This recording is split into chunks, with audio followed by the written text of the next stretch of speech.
நண்பர்கள் அனைவருக்கும் வணக்கம். இன்றைய நாளிலே பல்வேறுபட்ட முக்கியமான செய்திகளை பேசப் போகின்றோம். நண்பர்களே, அரசியலை பார்க்கின்ற போது சில வேளைகளிலே எனக்கு பலமான சிரிப்புகள் ஏற்படும். உலகத்திலேயே ஒரு பொதுவான சொல்லாடல் இருக்கிறது, சத்தியத்தை நீங்கள் காத்திருந்தால் சத்தியம் உங்களை காத்திருக்கும் என்று சொல்லி. இது ஒரு சினிமா பாட்டின் பிரபலமான வரிகள். அதே போல நண்பர்களே, அரசியல் என்பது ஒரு சதுரங்கம். அதே போல அரசியலிலே தியாகி துரோகி என்று எவரும் இல்லை. இந்த சில விடயங்களை பார்க்கின்ற பொழுது எனக்கு பலமாக சிரிப்பு வரும். இந்த நாட்களில் நண்பர்களே, யார் மீது பிழை என்பதுதான் கேள்வி. இப்போ ஒரு கட்சியை நம்புவர்கள் மீது பிழையா இல்லை வழிநடத்துவர்கள் மீது பிழையா என்ற விவாதத்தை நாங்கள் விளங்கி கொண்டால் இதை ஆழமாக விளங்கிக் கொள்ள முடியும். சரியாக 2015 ஜனாதிபதியாக பார்த்தீங்கன்னு சொன்னால் அந்த காலத்தில் நெல்சன் மண்டேலா, மகாத்மா காந்தி என்று புகழப்பட்ட மைத்திரிபால சிறிசேன அந்த காலத்திலே வந்தார்.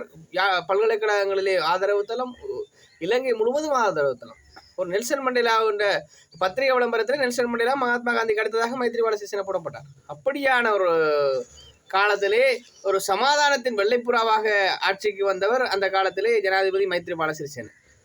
அந்த காலத்திலே நண்பர்களே, அரசியல் கொதிநிலை அடைந்தது. பார்த்தீங்கன்னு சொன்னால் பாராளுமன்ற தேர்தல் ஒரு ஆகஸ்ட் மாதம் நடந்திருக்கு. அப்பொழுது பார்த்தீங்கன்னா நண்பர்களே, ஆகஸ்ட் மாதம் தேர்தல் நடைபெறும் பொழுது இப்பொழுது முரசு பத்திரிகையின் பிரதம ஆசிரியராக இருப்பவர், முன்னாட்களிலே இப்பொழுது சரா என்று சொல்லப்படுகின்ற கஜேந்திரகுமாரோடு ஒட்டி கொண்டிருக்கும் சரவணபவன் அவருடைய உதயன் பத்திரிகையின் பிரதம ஆசிரியராக இருக்கக்கூடியவர் மைத்துனர். அப்படியானப்பட்ட பல்வேறுபட்ட இதை கொண்ட நடேசபிள்ளை வித்யாதரன் திருவாளர் ராஜவரோதயம் சம்பந்தனிடம் ஒரு குழுவினரை அழைத்து சென்றார். அவர்கள் யார் என்று பார்த்தீங்கன்னு சொன்னால் முன்னாள் போராளிகள். அந்த குழுவினரை அழைத்து சென்று கேட்டார், எங்களுக்கு தமிழ் தேசிய கூட்டமைப்பு அப்பொழுது இயங்கியது, பதிவு செய்யப்படாவிட்டாலும் தமிழ் தேசிய கூட்டமைப்பு இயங்கியது, எங்களுக்கு இடம் தர வேண்டும் முன்னாள் போராளிகளுக்கு என்று. திருவாளர் சம்பந்தன் அழகாக சொன்னார், இவர்கள் புலனாய்வின் கைக்கூலிகள், ஒட்டுக்குழுக்கள் என்று சொன்னார். சொல்லி வெளியாலே வந்த நடேசபிள்ளை வித்யாதரன் உள்ளிட்ட குழுவினர், இப்பொழுது துளசி உள்ளிட்டவர்கள், அப்பொழுது பார்த்தீங்கன்னு சொன்னால் அவர்கள் சுயேட்சா களம் கண்டார்கள். அவருடைய சின்னம் சிலந்தி சின்னத்திலே அவருடைய துண்டு பிரசுரம் அமைந்திருந்தது. சோப்பு கலரிலே, வெள்ளைத்தாளிலே சோப்பு கலரிலே அந்த துண்டு பிரசுரத்தை அச்சடித்திருந்தார்கள். அவருடைய சின்னம் சுயேட்சை குழு சிலந்தி சின்னம். அந்த சிலந்தி சின்னத்திலே நண்பர்களே களம் கண்டார்கள். பின்னாட்களிலே அவர்கள் அந்த தேர்தலில் தோல்வியடைந்த போதும் இதர சோதர்களிலே வெற்றி பெற்றார்கள். பிறகு அவருடைய ஆதரவு செல்வாக்கு அதிகரித்தது. அந்த அடிப்படையில் பார்க்கின்ற பொழுது தமிழ் தேசிய கூட்டமைப்பினுள்ளே திருவாளர் சம்பந்தன் அழைத்துக் கொண்டார். சம்பந்தன் எப்பொழுதும் ஆதரவு உள்ளவர்களை அழைத்துக் கொள்வார். அப்படித்தான் நிலவரம். அப்பொழுது புலனாய்வின் ஒட்டுக்குழுக்கள், கைகூலி, அல்லாவிட்டால் புலனாய்வின் தரப்பினர் என்று சொல்லப்பட்ட முன்னாள் போராளிகளை திருவாளர் சம்பந்தன் உள்ளிழுத்துக் கொண்டார். அப்போ எனக்கு ஒரு சந்தேகம் வந்தது. அப்போ இவர்கள் புலனாய்வின் கைக்கூலிகள் என்று சொன்ன சம்பந்தனும் புலனாய்வின் கைக்கூலியாக மாறிட்டார்கள் கேள்வியும் ஏற்பட்டது. இது நிலவரம். அதே போல கடந்த மாநகர சபை தேர்தல், இந்த தேர்தலுக்கு முன்பதாக வந்த தேர்தலில் பார்த்தீங்கன்னு சொன்னால் யாழ்ப்பாணத்திலே ஆட்சி அமைப்பதற்கு பல கட்சிகளும் போட்டி போட்டன. அப்பொழுது ஈழ மக்கள் ஜனநாயக கட்சிக்கு ஏறத்தாழ 8 உறுப்பினர்கள் நினைக்கிறேன். அப்பொழுது ரெமிடிஸ் இருந்த சட்டத்தரணி இப்பொழுது உயிரிழந்து விட்டார். அவர் தலைமையிலே ஒரு குழுவாக செயற்பட்டார்கள். அப்பொழுது பார்த்தீங்கன்னு சொன்னால் இமானுவேல் ஆனல் தமிழரசு கட்சியின் மேயர் வேட்பாளராக வந்தார். அவருக்கு ஆதரவு வழங்குவதற்கு ஏகமனதாக இபிடிபி ஆதரவு வழங்கியது. அப்பொழுது திருவாளர் சுமந்திரன் அவர்கள், திருவாளர் சம்பந்தன் அவர்கள் அவரோடு பேசினார்கள், டாக்டர் சிவானந்தோடு. இப்பொழுது போல் நேரடியாக போய் பேசவில்லை. இது நீண்ட காலமாக அவர்கள் திரைமறைவிலே பேசி வந்தார்கள். இந்த நிலவரம் இன்று வெளிப்படையாக வந்திருக்கிறது. ஆனால் அந்நாட்களிலே அவர்கள் மறைமுகமாக பேசினார்கள், அதற்கு முன்பும் பேசியிருக்கிறார்கள். அப்போ பார்த்தீங்கன்னு சொன்னால் தமிழ் தேசிய மக்கள் முன்னணியோடு இருந்தவர் தான் சைக்கிள் சின்னத்தில் இருந்தவர் விஸ்வலிங்கம் மணிவண்ணன். இப்பொழுது விக்னேஸ்வரன் கட்சியில் இருக்கக்கூடியவர், தமிழ் மக்கள் கூட்டணியிலே மான் சின்னத்தில் களம் கண்ட மணிவண்ணன் அப்பொழுது சைக்கிளில் இருந்தார். அப்பொழுது சைக்கிளும் ஆட்சி அமைக்க போட்டி போட்டது. ஆனால் ஈழ மக்கள் ஜனநாயக கட்சி அவர்கள் தமிழரசு கட்சியின் வேண்டுகோளால் வெளிப்படையாக சொல்லாவிட்டாலும் மறைமுகமாக ஆதரவை வழங்கினார்கள். இதுதான் வரலாறு. அப்படி இருக்கின்ற பொழுது நண்பர்களே, நாங்கள் ஊடகங்களிலே முன்னணி பதவிகள் இருந்த பொழுது எங்களுக்கு இந்த விடயங்கள் தெரியும். இருந்த பொழுதிலும் ஒற்றுமையின் பெயரால் சில விடயங்களை பேசக்கூடாது என்பதற்காக பல்வேறுபட்ட தருணங்களிலே பல ஊடகவாளர்கள் இதனை பேசாமல் இருந்தார்கள். அப்படி இருக்கின்ற பொழுது நண்பர்களே, இப்பொழுது பாருங்கள், நேற்றைய நாளிலே இலங்கை தமிழரசு கட்சியின் பதில் தலைவர் CVK சிவஞானம் அவர்கள் அவர் நேரடியாக வெளிப்படையாக ஈழ மக்கள் ஜனநாயக கட்சியின் அலுவலகத்தில் சென்று பேசியிருக்கிறார். அப்பொழுது டக்ளஸ் தேவானந்தா ஒரு விடயத்தை குறிப்பிட்டதாக யோகரன் அவர்கள் தனது சமூக வலைத்தளத்தில் போட்டிருந்தார். அப்பொழுது பார்த்தீங்கன்னு சொன்னால் CVK சிவஞானம் பல தடவைகளிலே ஏராளமான தடவைகள் எங்களது அலுவலகத்துக்கு வந்திருக்கிறார் என்ற விடயத்தையும் சொல்லியிருக்கிறார். பாருங்க, இவர்கள் கனகாலமாக திரைமறைவிலே இந்த டீலிங் என்று சொல்லப்படக்கூடிய வேலைகளை செய்திருக்கிறார்கள். இப்பொழுது களம் மாறி இருக்கிறது. இப்பொழுது வெளிப்படையாக வந்திருக்கிறார். நண்பர்களே பாருங்கள், இப்பொழுது பாருங்கள், ஆட்சி அமைக்கின்ற பொழுது நண்பர்களே, அல்லாவிட்டால் எதிர்கட்சி இருப்பதாகவும் சரி, ஒரு கொள்கை, மக்கள் எதற்கு வாக்களித்தார்கள் என்றால் கொள்கைக்காக தான் வாக்களித்தார்கள். மக்கள் வீட்டிற்கு வாக்களித்தல் என்பது தமிழ் தேசியத்துக்கு வாக்களித்தார்கள். இதான் குறியீட்டு ரீதியான அடிப்படை. அப்ப இன்றும் மக்கள் அதிகமானவர்கள் கிராமங்களிலே நம்புகிறார்கள் தமிழ் தேசிய கூட்டமைப்பு இருக்கிறது. கடந்த பார்லமெண்ட் தேர்தலிலும் காணக்கூடியதாக இருந்தது. நாங்கள் பார்க்கின்ற பொழுது சிலர் சொன்னார்கள், சில மக்கள் திருவாளர் சம்பந்தன் கேட்கிறார் என்ன, அப்ப அவருக்கு தான் வாக்களிப்பர். இன்றும் சம்பந்தன் இறந்ததை அறியாதவர்களும் இருக்கிறார்கள். அப்ப மக்கள் ஏன் வாக்களிக்கிறார்கள் என்று சொன்னால் மக்கள் ஒற்றுமையின் பெயரால் வாக்களிக்கிறார்கள். இதான் விவகாரம். தமிழ் தேசியத்திற்காக வாக்களிப்பவர்கள் ஏராளம். பலர் இன்று மமதையிலே இருக்கிறார்கள். இலங்கை தமிழரசு கட்சிக்குத்தான் மக்கள் வாக்களிக்கிறார்கள் என்று சொன்னவுடன் தங்களுக்கு வாக்களிக்கிறார்கள் சொல்லி மக்கள் ஒற்றுமையின் பெயரால் இன்று வரை வாக்களித்து வருகிறார்கள். என்று ஒரு நாள் கைகாட்டப்பட்டதோ வீட்டு சின்னத்துக்கு அதன் அடிப்படையில் இருந்து மக்கள் தமிழ் தேசியத்தின் பெயரால் வாக்களித்து வருகிறார்கள். ஆனால் பாருங்கள் நண்பர்களே, திருவாளர் சம்பந்தன் உயிரோடு இருக்கும் வரை பல்வேறுபட்ட வேலைகள் இடம்பெற்றன. இருந்த பொழுதும் அது வெளிப்படையாக வரவில்லை. அப்பொழுது அந்த கட்சி இதர கட்சி தலைவர்கள் ஈழ மக்கள் ஜனநாயக கட்சி போன்று அங்கஜன் ராமநாதன் உள்ளிட்டவர்கள் போன்று பல்வேறுபட்டவர்கள் அது வெளிப்படையாக பேசவில்லை. இப்பொழுது தலைவர் இல்லாமல் போன நிலைமையிலே இப்பொழுது வெளிப்படையாக பேச ஆரம்பித்திருக்கிறார்கள். பாதிக்குன்னு சொன்ன நண்பர்களே, தமிழ் தேசியத்திற்கு வாக்களித்தால் மக்கள் தேசியத்திற்கு வாக்களித்தார்கள். நீங்கள் என்ன செய்ய வேண்டும்? ஆட்சியில் பெரும்பான்மை கிடைக்காவிட்டால் ஓரமாக இருந்து கொள்கையோடு இருக்க வேண்டும். இவர்களோடு ஒப்பிட்டு பார்க்கின்ற பொழுது ஓரளவு பார்த்தீங்கன்னு சொன்னால் அனுரகுமார திசாநாயக்க எவ்வளவோ மேல். அனுரகுமார திசாநாயக்க எந்த கட்சியோடு கூட்டிருந்து செல்லவில்லை. ஆனால் கடந்த காலங்களிலே வேறு கட்சிகளோடு இருந்த சுயேட்சை குழுக்கோடு அவர் சேர்ந்திருக்கிறார். உங்களுக்கு நான் அதிகாரமான வேலை திட்டங்களை தருகிறேன் என்று சொல்லி டீலிங் அடிப்படையில் தான் அவர் சேர்ந்திருக்கிறார். அவரும் அதே விளையாட்டு தான், ஓரளவு பரவாயில்லை. ஆனால் இவர்கள் கடந்த காலங்களில் நண்பர்களை பார்த்தீங்கன்னு சொன்னால் உதயன் பத்திரிகை யாழ்ப்பாணத்திலே மிகவும் ஒரு வீரியம் பெற்ற பத்திரிகையாக இருந்தது. யார் என்று சொன்னால் சப்ரா சரவணபவனுடையது. அப்ப அந்த கடந்த காலங்களில் பார்த்தீங்கன்னு சொன்ன நண்பர்களே, உதயன் பத்திரிகை எவ்வளவு சேரிழைக்க முடியுமோ நீதிமன்றம் வரை சென்ற விவகாரம் ஒட்டுக்குழு என்று சொல்லியும் இன்னொரு அண்ண பேர்களாலும் டக்ளஸ் தேவானந்தா மீது சேரடித்தது. டக்ளஸ் தேவானந்தா செய்த விவகாரங்கள் உண்மை. ஆனால் அந்த விவகாரங்கள் உண்மை என்று சொல்லி பேசி சேரடித்தார்கள். அதே நேரம் இன்னொரு விடயத்தையும் சொல்லிக் கொள்கிறேன். சைக்கிள் கட்சியின் தலைவராக இருக்கக்கூடிய கஜேந்திரகுமார் பொன்னம்பலத்துக்கும் சேரடித்தார்கள் உதயன் பத்திரிகை. எவ்வளவு டக்ளஸ் தேவானந்தா சமன் கஜேந்திரகுமார் பொன்னம்பலம் எவ்வளவு இரு சாராரையும் ஒரே பங்காக சேரடித்தார்கள்.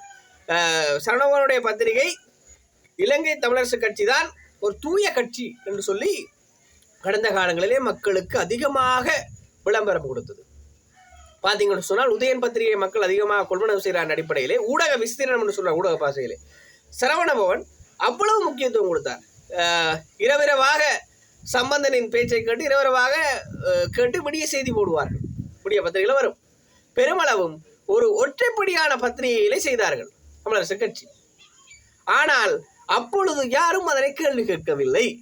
அதான் முக்கியம். ஒரு சிலர் மாத்திரம் கேள்வி கேட்டார்கள்.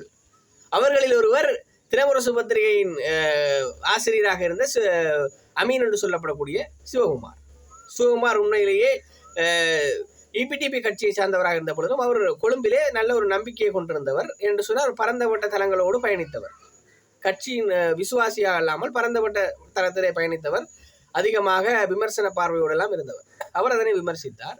இன்னொரு நடுநிலைவாதிகளும் விமர்சித்தார்கள். ஆனால் இவர்கள் ஒற்றைப்படியான வாதத்தை தூக்கினார்கள். மக்கள் அதை நம்பினார்கள். மக்கள் நம்பி நம்பி நம்பி வாக்களித்தார்கள். உதயன் பத்திரிகையை வாசித்தவர்கள் அனைவரும் ஒரணியாக சென்று திரண்டு வாக்களித்தார்கள் வீட்டு சின்னத்துக்கு. ஆனால் நண்பர்களை பாருங்க, மக்கள் நம்பி வாக்களிக்கிறார்கள். அது சரி. நீங்கள் செய்தி போட்டீர்கள், சரி, பிழை இல்லை. கஜேந்திரகுமாரை பிழை என்று விமர்சித்தீர்கள். அதே நேரம் சரணவன் அவர்கள் பார்த்தீங்கன்னு சொன்னால் யாரும் இதர கட்சிகள் சேர்ந்தவர்கள் சென்றால் கொள்கை இல்லாதவர்கள் என்று சொல்வார். யாராவது தமிழ் தேசிய மக்கள் முன்னணியை சேர்ந்த ஒரு பல்கலைக்கழக மாணவன் இந்த தேவைக்கு போனா அவர்களை கொள்கை இல்லாதவர் என்று சொல்வார் சரணபவன். ஆனால் சரவணபவன் என்று எங்கு சேர்ந்திருக்கிறார்? கொள்கையற்ற அணியோடு போய் சேர்ந்திருக்கிறாரா என்ற கேள்வி. சரவணபவன் இதுக்கு பதிலளிக்க வேண்டும். கயந்திரமாரோடு சேர்ந்தவர்கள் கொள்கையற்றவர்கள் என்றால் இன்று சரவணபவன் கொள்கையற்று போயிருக்கிறாரா என்ற கேள்விக்கு பதில் காண வேண்டும். பாருங்க நண்பர்களே, அதே நேரம் இவர்கள் கடந்த காலங்களிலே EPDP மீது சேரடித்தார்கள், அது சரி. ஆனால் இன்று ஏன் சேர்கிறீர்கள்? மக்கள் வாக்களித்தது தமிழ் தேசியத்திற்காக. மக்கள் ஒட்டுக்குழுக்களோடு சேர்ந்து ஆட்சி அமைக்க வாக்களிக்கவில்லை. மக்கள் நீங்கள் தனியாக சென்றிருங்கள். இப்ப தமிழ் தேசியத்திற்கு 3 ஆசனமா 3 ஆசனத்தோடு இருங்கள். NPP என்று 3 ஆசனத்தோடு ஒரு காலத்தில் இருந்தது. JVP அப்புறம் NPP ஆக மாறியது 3 ஆசனங்கள், 3 பேரோடு இருந்தார்கள். அப்ப அதுல பிரதமரும் ஒருவர், ஜனாதிபதியும் ஒருவர், இந்த 3 பேர்ல இருந்தார்கள். 3% வாக்கு 43% வாக்காக மாறி இருக்கிறது, 46% வாக்காக மாறி இருக்கிறது. மக்கள் உங்களுக்கு தந்த ஆணைக்கு சரி தமிழ் தேசியம் இப்பொழுது எதிரணியில் இருங்க. ஏன் நீங்க மக்களுக்கு ஒன்றை சொல்கிறீர்கள், பிறகு ஏன் நீங்க இன்னொரு கதையை சொல்கிறீர்கள்? அப்ப இல்லைன்னு சொன்னால் என்ன செய்யலாம்? நீங்கள் ஒற்றை அணியாக சேரலாம். இப்ப இன்னொன்றையும் சொல்லிக் கொள்வோம். இப்ப இதுல துரோகி தியாகி என்ற அடிப்படையில கடந்த காலங்கள் இதே போலதான் கயந்திரமார் பொன்னம்பலம் அனைவரையும் துரோகி என்றார். ஆனால் இப்பொழுது பலர் விமர்சிக்கிறார்கள் ஒட்டுக்குழுக்கிறோம்னு சொல்லி. எனக்கு விளங்கையில் இந்த பேஸ்புக் போராளிகள்கிட்ட கணவர்கிட்ட 2009 முன்னர் பார்த்தீங்கன்னு சொன்னால் தமிழ் தேசிய கூட்டமைப்பு தலைவரால் உருவாக்கப்பட்டது என்று சொல்லி பலரும் எழுதுகிறீர்கள் பெருமையாக. அந்த கூட்டமைப்பில் யாரார் இருந்த இந்த ஒட்டுக்குழுக்கள் சொல்றது போல புலட் சித்தார்த்தன் இருந்தார், மண்டேன் குழு சுரேஷ் பிரமச்சந்திரன் இருந்தார், நீங்கள் விமர்சிக்கிறீர்கள், இருந்தார் செல்வம் அழைக்கல்நாதன் இருந்தார், அதே போல இன்னொரு அண்ணவர்களும் இருந்தார்கள். ஆனால் இவர்கள் அனைவரும் தமிழ் தேசிய கூட்டமைப்பில் இருந்தவர்கள் தான். அதே தமிழ் தேசிய கூட்டமைப்பில் இருந்தவர்களோடு தான் இப்பொழுது கஜேந்திரகுமார் சேர்ந்திருக்கிறார். கஜேந்திரகுமாரும் கடந்த காலங்களிலே எல்லாரையும் துரோகித்தியாயின்னு விமர்சித்தார். அவருக்கும் வகுப்பு இருக்கு, அவருக்கும் பாடம் இருக்கு. அப்ப கடந்த காலங்களில் தமிழ் தேசிய கூட்டமைப்பு செயற்பட்டவர்களில் இலங்கை தமிழரசு கட்சியை விடுத்து அனைத்து கட்சிகளோடும் சேர்ந்து இப்பொழுது கஜேந்திரகுமார் பொன்னம்பலம் அவர்கள் தமிழ் தேசிய பேரவையாக வடிவமைத்திருக்கிறார். சரி, தூரம் போட்டு. ஆனால் இதே தமிழ் தேசிய கூட்டமைப்பில் இப்பொழுது அவர்களுக்கு ஞானம் பிறந்திருக்கிறது. ஒட்டுக்குழுக்கள் விளங்கையில் தங்களுக்கு தேவையான ஞானத்தை பேஸ்புக் வீரர்கள் பேசுகிறார்கள். பகிரங்கமான விவாதத்துக்கு வாருங்கள். இப்போ நீங்கள் பேசக்கூடியவர்கள் பகிரங்கமான விவாதத்துக்கு தொலைக்காட்சியிலே வாருங்கள், வழக்கு போடுங்க. அதை விடுத்து மக்களை மடையர்களாக்குகின்ற வேலைகளை செய்து கொள்ளக்கூடாது. 2015 EPDP ஆதரவோடு தான் இலங்கை தமிழரசு கட்சி ஆட்சி அமைத்தது, மாற்றுக்கருத்துக்கு இடமில்லை. இன்னொரு விவகாரம் திருவாளர் சுமந்திரன் எடுத்துக்கொள்வோம். அப்பொழுது சைக்கிள் கட்சியிலே இருந்த விஸ்வலிங்க மணிமன்னன் மாநகர எல்லைக்குள் வதியவில்லை என்று சொல்லி சுமந்திரன் வழக்கு போட்டார் நீதிமன்றத்திலே. பாருங்கள், இதுவும் தமிழ் தேசியம்தான். வழக்கு போட்டார். பிறகு விஸ்வலிங்க மணிமன்னன் சைக்கிள்ல இருந்து விளத்தி ஆட்சி அமைக்க முற்படுறார் பார்த்திபன் உள்ளிட்டவரோட. அப்போ பார்த்தீங்கன்னு சொன்னால் இலங்கை தமிழரசு கட்சிக்கு சார்ந்து அந்த தமிழ் தேசிய மக்கள் முன்னணிக்கு எதிராக, அதாவது விஸ்வலிங்க மணிமன்னனுக்கு எதிராக போட்ட வழக்கை சுமந்திரன் எடுக்கிறார். ஏன்னா அவர் கட்சியிலிருந்து விளத்தினோட பாருங்க, இவர்கள் தென்னிலங்கை அரசியல் தான் இவர்களும் செய்தார். தமிழ் தேசியம் பிம்பத்தை போடுகிறார்கள். ஆனால் இவர்களும் தென்னிலங்கை அரசியல் தான். இப்போ கஜேந்திரகுமார் வருவோம். கஜேந்திரகுமார் பொன்னம்பலம் 2009 விளத்தி தனித்து சென்றார். சரி, அவர் விளத்தியதற்கும் சுயநலமான காரணங்கள் உண்டு, அதை விடுவோமே. அவர் என்ன செய்தார்? கடந்த காலங்களிலே மக்கள் 2 ஆசனங்களை கொடுத்தார்கள். முதல் தோல்வி. அப்ப இவரை மக்களால் நிராகரிக்கப்பட்டவர் சொல்லி சம்பந்தன், அதே போல சுமந்திரனா இருக்கலாம், அதே போல சரவணபவன், முக்கியமா இப்ப சரவணபவன், உதயன் பத்திரிகை சரவணபவனும் யோசித்தார் மக்களால் நிராகரிக்கப்பட்டவர் சொல்லி. ஆனால் இப்பொழுது கஜேந்திரகுமார் பொன்னம்பலம் அதே போல 2 ஆசனங்கள் வந்தவுடன் எல்லாரையும் விமர்சித்தார். சம்பந்தன் ஒற்றுமை முயற்சிக்கு சம்பந்தன் சொல்லவில்லை, மாவை சேனாதாச ஒற்றுமை முயற்சிக்கு கடுமையாக பாடுபட்டார், இவர்களை சேர்க்க பாடுபட்டார், இதர சுரேஷ் உள்ளிட்டவர்களோடு. அப்ப இவர் சொன்னார் துரோகி ஒற்றையாட்சியை ஏற்றுக்கொண்டவர்கள். இப்ப எனக்கு விளங்கல, கஜேந்திரகுமார் ஒற்றையாட்சியை ஏற்றுக்கொண்டவர்கள் எல்லாரையும் உள்ளெடுத்திருக்கிறார். அப்ப கஜேந்திரகுமாரும் அதே விளையாட்டு தான். எல்லாரும் பார்த்தீங்கன்னு சொன்ன நண்பர்களை கூட்டி கழிச்சு தமிழ் தேசியத்தை கூறு போடும் அளவுக்கு வந்திருக்கிறார்கள். நாங்கள் நண்பர்களே தமிழ் தேசியத்தை பெரும்பாலான மக்கள் ஆதரிப்பவர்கள், விரும்புபவர்கள், நேசிப்பவர்கள். தமிழ் தேசியம்தான் உயிரென்று சொல்லி பலரும் இருக்கிறார்கள், இருந்து கொண்டே இருப்பார்கள். ஆனால் இவர்கள் நண்பர்களே, இவர்களை ஒருத்தரும் தட்டி கழிக்கிறார் தூய தேசியவாதி என்று சொல்லி. எல்லாரும் சந்தர்ப்பவாத அரசியலை முன்னெடுக்கிறார்கள். சரியும் இல்லை, பிழையும் இல்லை, அவ்வளவுதான். இப்ப 2015க்கு பிறகும் பார்த்தீங்கன்னு சொன்னால், அதுக்கு முன்னும் பார்த்தீங்கன்னு சொன்னால் 2015க்கு வெளிப்படையாக தெரியும். இந்த உள்ளூராட்சி மன்றங்களில் கடுமையாக இபிடிபியோடு இதர கட்சிகளோடு ஆதரவு பெற்றுக்கொண்டவர்கள். அதே போல நாங்கள் இங்கே மட்டும் இல்லை, திருவோணமலை உள்ளிட்ட பல்வேறுபட்ட மாவட்டங்களில் நிலைமை மோசம். திருவண்ணாமலை எல்லாம் பார்த்தீங்கன்னு சொன்னால் ஒரு உப்பு வழி பிரதேசம் என்ற பிரதேசமே கடந்த காலங்களில் தாரை வார்த்தார்கள் மாற்று இனத்தவர்களுக்கு. இப்படியெல்லாம் நடந்திருக்கு. இன்றைக்கும் பார்த்தீங்கன்னு சொன்னால் இன்றைக்கும் திருவோணமலை உள்ளிட்ட பல இடங்களில் ஆட்சி அமைக்க முடியல, அடிபடுறாங்க சேமனுக்கு. ஏன் சேமனுக்கு அடிபடுறீர்கள்? மக்களுக்கு சேவையாட்டு. அன்றைக்கு ஒரு ஒரு நேரத்தில் நான் இப்பொழுது முக்கியமாக ஒரு மெம்பராக வந்திருக்கிறேன். அவர்கிட்ட கேட்டேன், அபிவிருத்தி என்று சொன்னால் என்னென்னு சொன்னார். அபிவிருத்தியா தம்பி தேவையில்லாக வைக்காங்க, தேவையற்ற வார்த்தைகளை பிரயோகிக்காங்கன்னு சொல்லி கேட்டாங்க. ஏன்னா அவருக்கு அபிவிருத்தி என்று சொன்னால் என்ன அர்த்தம் என்று விளங்க இல்லை. அப்போ நண்பர்களே, இப்படியானவர்கள் அதிகமானவர்கள் வந்திருக்கிறார்கள். எல்லாரும் சந்தர்ப்பவாதிகள், மக்களுக்கு சேவையாற்ற ஒருவரும் வரவில்லை. கூட்டி கழிச்சு பார்த்தீங்கன்னு சொன்னால் இப்போ பார்த்தீங்கன்னு சொன்னால் மக்கள் தான் மடையர்கள், மக்கள் சரியான ஞானத்தோடு மக்கள் வரவில்லை. மக்கள் எந்த ஒரு உள்ளூராட்சி மன்றங்களில் எந்த தொகுதியிலும் தங்கட பிரதிநிதி யாரையும் முன்னிறுத்தல, யாரோ கட்சி போடுற ஆட்களுக்கு ஓட் பண்ணியிருக்காங்க. அதான் முக்கியமான நண்பர்களே. இன்றைக்கும் நேற்று பார்த்தீங்கன்னா திருவண்ணாமலையில் பாரிய போராட்டம், மீனவர் சங்கத்துக்கு, மீனவர் ஒரு படகை கவிழ்த்த விவகாரம் தொடர்பிலே 6 மக்கள் பிரதிநிதி போட ஒருவரும் போகல. வாக்குகளை அள்ளிக் கொள்கிறார்கள் எல்லாரும், நடவடிக்கை எடுப்பதற்கு ஒருவரும் இல்லை. இப்போ நாங்கள் கூட்டி கழிச்சு எல்லா இடங்கள்லையும் பார்த்தோம்னு சொன்னால் எல்லாரும் சந்தர்ப்பவாதம். இப்போ இலங்கை தமிழரசு கட்சி இபிடிபியோடு ஆட்சி அமைக்க பேரம் பேச முடியும் என்று சொன்னால் ஒன்று சேர முடியும் தானே. அடுத்த ஒரு பெரிய கூட்டமைப்பாக டக்ளஸோடையும் இணைத்துக் கொள்ளலாம்.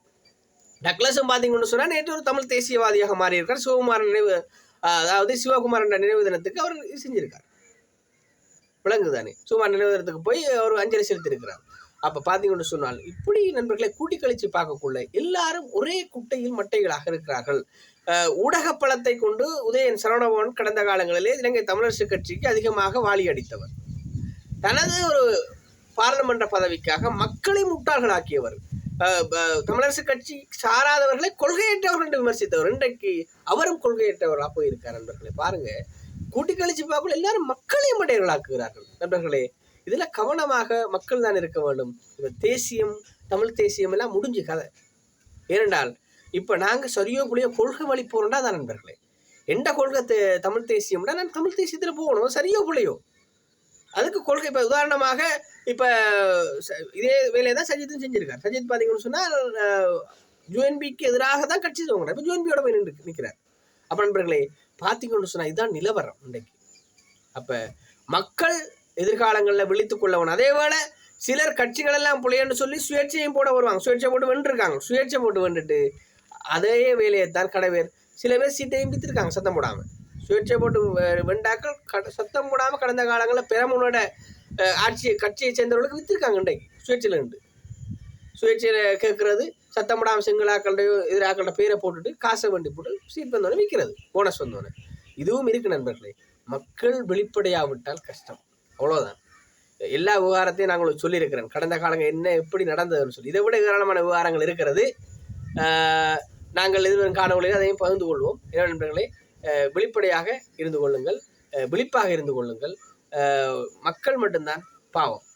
இறுதியில் மக்களை அனைவரும் விடைகளாகி விட்டார்கள். மீண்டும் ஒரு காணொலியை சந்திப்போம் நண்பர்களே. நன்றி, வணக்கம்.